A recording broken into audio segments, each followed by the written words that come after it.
kidney plays important role in homeostasis of the body. So in this regard, we'll discuss today the renal regulation of fluid, electrolyte and pH balance. So coming to learning objective.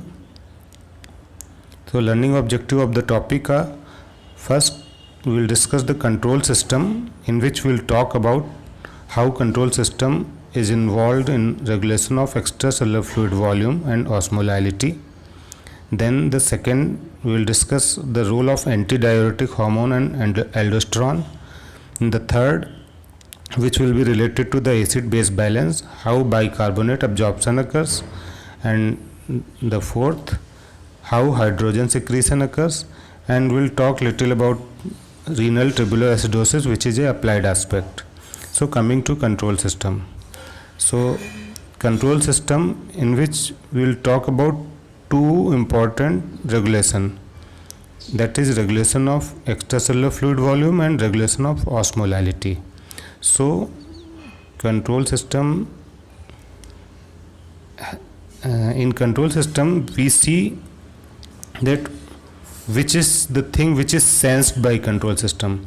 So in case of extracellular fluid volume, we sense the effective circulatory volume, and in case of osmolality, the sensing thing is plasma osmolality. So where are the sensors? So for sensing the fluid, extracellular fluid volume or effective circulatory volume, we have the carotid sinus, aortic arch, renal afferent arteriole and atria. So these are the sites where the pressure receptors or stretch receptors are there, which sense the effective circulatory volume. And for osmolality, the sensor is present in the hypothalamus, where the osmoreceptors are there. Now, after sensing how efferent pathway acts for regulating the extracellular fluid volume and osmolality. So efferent pathway for ECF regulation, ECF volume regulation is renin-angiotensin aldosterone axis, sympathetic nervous system, arginine vasopressin or ADH, and atrial natriuretic peptide. Okay, so we will talk about atrial natriuretic peptide and ADH in detail in subsequent slides. And for osmolality, arginine vasopressin or ADH also plays important role, and the thirst mechanism. Okay, now the effector, where these systems act. So for short term regulation of effective circulatory volume, heart and blood vessels are the site where the action take place. For long term control of extracellular fluid volume, kidneys plays important role, and for regulation of osmolality, kidneys and brain drinking behavior takes place or plays important role. So what is affected? So in short term, blood pressure is regulated to control extracellular fluid volume, but in long term, it is the sodium excretion which is regulated by kidneys to control the extracellular fluid volume. And in case of osmolality, renal water excretion is regulated to control the osmolality, and water intake by brain drinking behavior is important for control of osmolality. So in this slide, only two important things you have to focus. One is the sodium level controls the extracellular fluid volume, or sodium excretion by kidneys helps in regulation of extracellular fluid volume, and water excretion by kidney helps in control of osmolality. So please remember, extracellular fluid volume sodium, osmolality water. Now coming to next slide. So our body is divided into, our body's water compartment is divided into two parts. One is intracellular fluid and another is extracellular fluid. Extracellular fluid is again divided into interstitial fluid and plasma. So intracellular fluid, body has total 60% of the water. In that 40% is there in intracellular fluid and 20% is there in extracellular fluid. Okay, out of which 15% is there in the interstitium and 5% is there in the plasma. So this is the basic things you have to remember it, because many questions can be asked by ICF, ECF composition. Okay,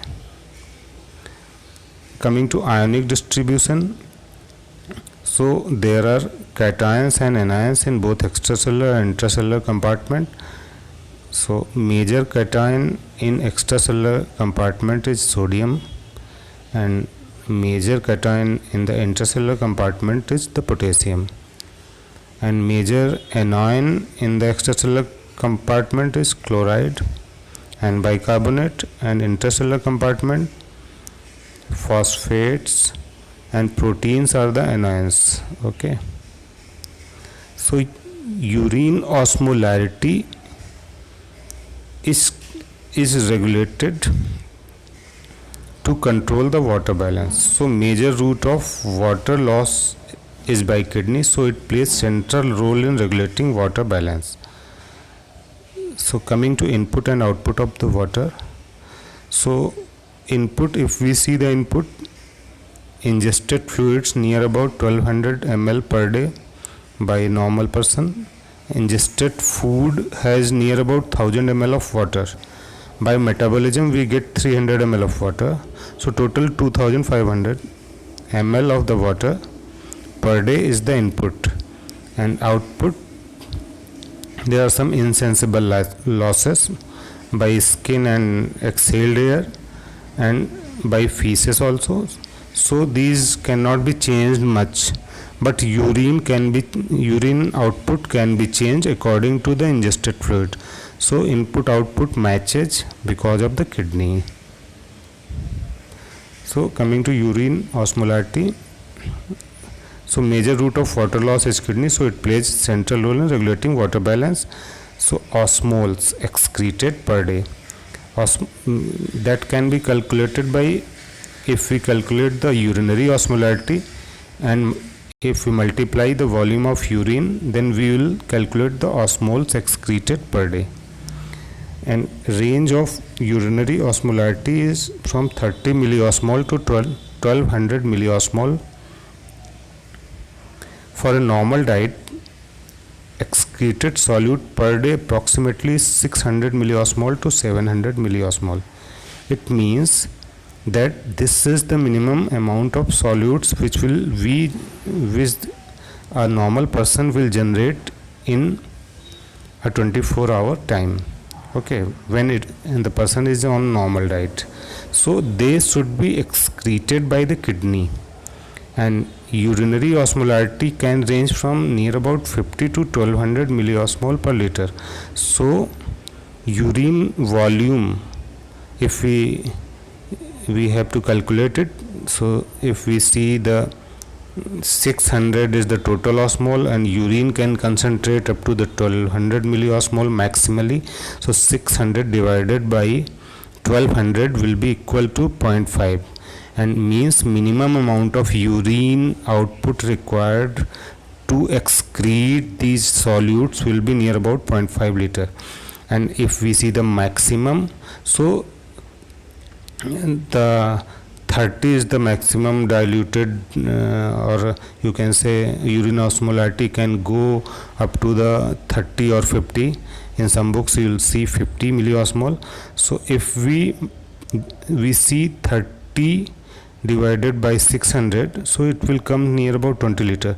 So our urine volume can range from 0.5 liter to 20 liter per day with respect to the urine osmolarity. Okay, so free water clearance is important concept to calculate how much free water which is divided of osmoles is cleared.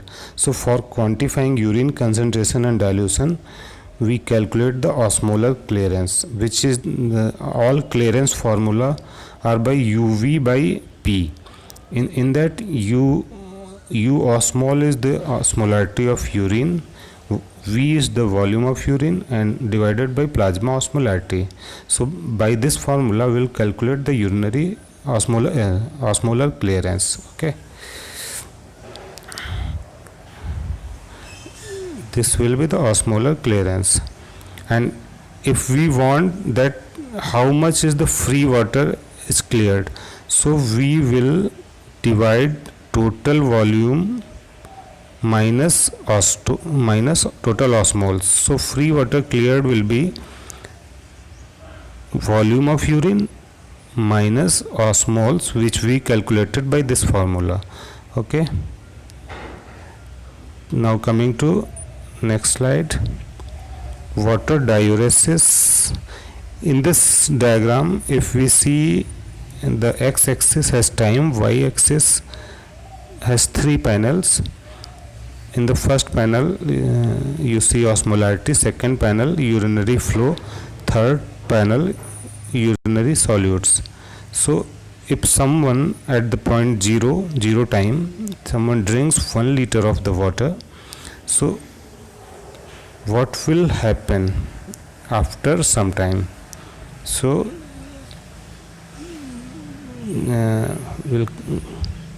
we'll see that urine osmolality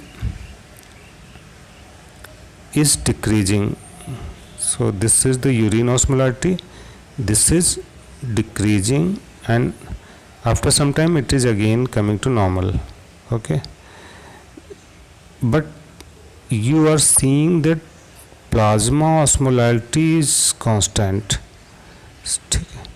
Plasma osmolality is near about constant. It is not compromised because of homeostasis, because kidney plays important role in homeostasis, and it is the job of kidney to maintain the plasma osmolality. And meanwhile, if you took lot of water, 1 liter of water, the urine flow rate will increase. And in the formula you have seen that if urinary osmolality is decreased, then urinary flow or volume of urine will increase. And also you are seeing that osmoles, urinary solutes, excretion is increased a little bit, after that it came to normal. So now coming to concentration of urine, it depends on the level of antidiuretic hormone, osmolarity of renal medullary interstitial fluid, and depends on the type of nephron. Okay, so we are basically talking about counter current mechanism, which we will discuss in a new topic.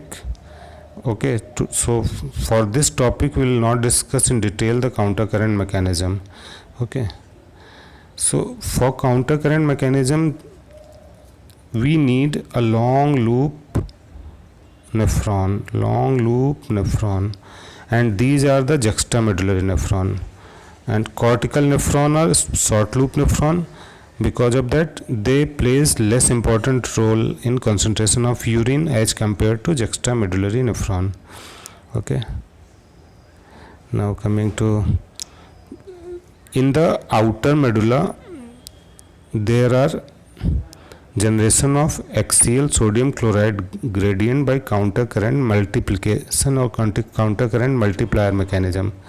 Okay, so an renal inner medulla, urea transport plays important role, and NKCC channel, which is present in the thick ascending loop of Henle, are important for generation of gradient in the renal interstitium, renal outer medullary interstitium, and urea accumulation or urea recycling is important in the renal inner medulla. Okay, so this topic will deal with in another countercurrent mechanism topic. So please learn this point at this moment. We will discuss detail in the countercurrent mechanism. Now coming to how this is regulated. So suppose someone has got water deficit. In this flow chart we'll see this. Suppose someone got water deficit.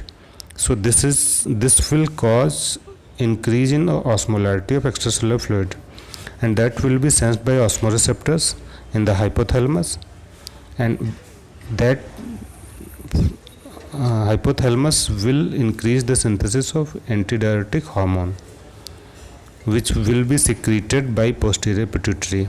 So they are synthesized in hypothalamus and secreted in the posterior pituitary. Because of that, ADH level will increase, and this ADH will act over the collecting duct and distal tubule to increase the water permeability by using aquaporine channels, and because of that water reabsorption will occur and decreased water will be excreted in the urine, and because of that the deficit which was caused is now corrected, and now this is the feedback loop which will inhibit this whole circle. Now coming to aldosterone. Aldosterone plays important role in the absorption of sodium and chloride in the distal tubule and collecting duct, and it indirectly causes secretion of potassium into the collecting duct. So how this is happening? So we will see. Suppose volume of the extracellular fluid is decreased, so that will cause decreased GFR, and decreased GFR will lead to decreased sodium chloride at the macula densa, and because of that renin will be released by the granular cells, and this renin will convert angiotensinogen to angiotensin 1, and this angiotensin 1 will be converted by ACE enzyme at the lungs to angiotensin 2, and this angiotensin 2 will act now on the zona glomerulosa of the adrenal gland, and that will cause the release of aldosterone, and this aldosterone will act on the mineralocorticoid receptors here, and this mineralocorticoid receptor will stimulate ENaC channels. So ENaC channels are present in the tubules, and this will cause absorption of sodium and chloride from the tubule, and because the absorption of sodium is little bit faster by this transporter than as compared to chloride, there will be electronegativity generated in the tubule, and because of that it will drag potassium and hydrogen from the interstitium. Okay, so any condition which will lead to aldosterone excess will cause loss of potassium and hydrogen into the urine, and because of that there will be hypokalemia, and because hydrogen is being lost, alkalosis. So this condition will lead to hypokalemic alkalosis. Now coming to important regulator of sodium excretion, atrial natriuretic peptide. Till now we talked about sodium reabsorption only. Now this, suppose extracellular fluid volume is increased very much, it will cause atrial stretch here, and because of that atrial natriuretic peptide will be its level in the blood will increase. It will act on the kidneys to cause natriuresis. As the name suggests, atrial natriuretic peptide, so it will cause natriuresis. Okay, so natriuresis will get rid of sodium, and along with that sodium, water, and because of that volume level will now be corrected. And subsequently, if diuresis occurs, then the angiotensin pathway will also come down. Aldosterone level in adrenal cortex, this atrial natriuretic peptide causes decreased aldosterone secretion. Okay, and angiotensin pathway is decreased, this will also cause decreased aldosterone, so sodium absorption will be decreased by kidneys. And another important role of ANP is vasodilation. So we have to remember the importance of atrial natriuretic peptide also. Now coming to acid base balance. So in acid base balance there are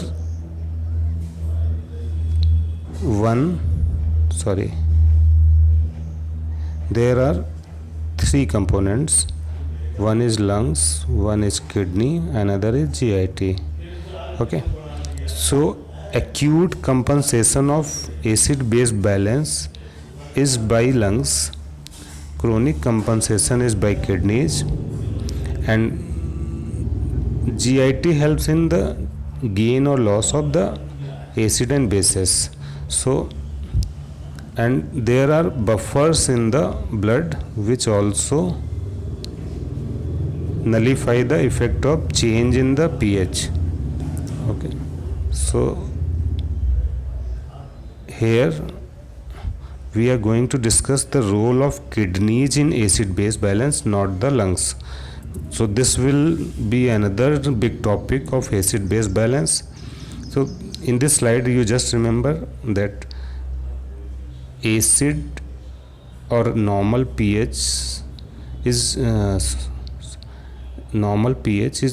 important for homeostasis. So if there is acidity or alkalinity, both are not good for our body. Okay, so there are buffers which resist the change of pH, and if buffers are not able to control and carbon dioxide level is increased, so this will be exhaled by the lungs, and because of that acid level will come down, and this will tackle only volatile acid. There are some non-volatile acid and bases, those cannot be handled by lungs, so those are handled by kidneys. Now so there are two ways by which acid base balance is controlled by kidneys. One is that proximal tubule at this site, proximal tubule helps in the absorption of bicarbonate. So bicarbonate is what? It is an alkali. So what it will do, it will decrease the effect of acidosis. And another thing is that at the distal tubule there is acid secretion. So if acid is more, it can be secreted. So at one side in the PCT it is absorbing the bicarbonate, and at the distal side it is excreting the hydrogen. Okay, so these are the two mechanisms. Okay, so how bicarbonate, so 70 millimole per kg per day is bicarbonate is filtered. Out of 90% is absorbed at this proximal convoluted tubule, 10% is 10% is absorbed at the level of distal tubule. Okay, so carbonic anhydrase enzyme is important for absorbing, because bicarbonate cannot directly cross the tubule epithelial cell. So the H plus and bicarbonate will combine and will form H2O plus CO2. Now H2O and CO2 can transfer. CO2 is easily diffusible by the epithelial cell, and again in the cell H2 and CO2 will again combine in presence of carbonic anhydrase, and that SCO3 now will be absorbed to the interstitium by basolateral membrane. Okay, so this is the mechanism for bicarbonate absorption at the level of proximal convoluted tubule. And now coming to proton handling. Proton handling is done, or H plus secretion occurs at the level of distal convoluted tubule and collecting duct. So there are two important transporter. One is hydrogen ATPase, another is hydrogen potassium ATPase. These two transporter will cause the secretion of hydrogen into the tubule against a concentration gradient of 1:250. So in blood, suppose is 1, and in the tubule it will be near about 250. So if this gradient is lost somehow, so hydrogen can back diffuse into the interstitium or into the blood. So to overcome this problem, there are buffers, urinary buffers. So plasma buffer is different and urinary buffer is different. So what the job of this urinary buffer? They will combine with hydrogen ion, and because of that hydrogen ion concentration in the tubule will decrease, and because of that this pump now can again work against the concentration gradient. Okay, so you got the point, I think. So net acid secretion by the tubule will be titrable acidity, urinary ammonium. Ammonium, you have seen that this H plus combined with the ammonia form ammonium. Okay, so H plus combining with NH3 will form NH4 plus. So titrable acidity, which is another buffer which cannot be measured easily. So titrable acidity plus urinary ammonium minus filtered bicarbonate. So this will be the net acid secretion by the, so total acid minus alkali. Okay, so this is net acid secretion. So urinary buffers are weak acid or bases which are filtered or synthesized and released by tubular cell into the tubular lumen. They reversibly binds hydrogen ion, maintaining free hydrogen ion concentration at a lower level in tubular lumen, facilitating continuous secretion of hydrogen ion with relatively lesser fall in the urinary pH. So now coming to important topic, titrable acidity. It is defined as the number of equivalent of strong base to be added to a 24-hour urine collection to titrate the urine pH back to same pH as in plasma. So indicates the amount of hydrogen buffered by urinary buffer other than ammonia. So mainly phosphate contributes to major part of the titrable acidity. So this was the important topic, and thank you for your kind attention. So learning objective which we covered in this topic was that we discussed the counter current mechanism or concentration dilution mechanism. We discussed the control system, in which we discussed the regulation of extracellular fluid volume and osmolality, and in the role of antidiuretic hormone aldosterone we discussed. Then the pH balance, how the bicarbonate is absorbed and how the hydrogen ion secreted. These are all the we discussed in this topic. So we will be coming with the other important topics of counter current mechanism, acid base balance in the subsequent lectures. Thank you.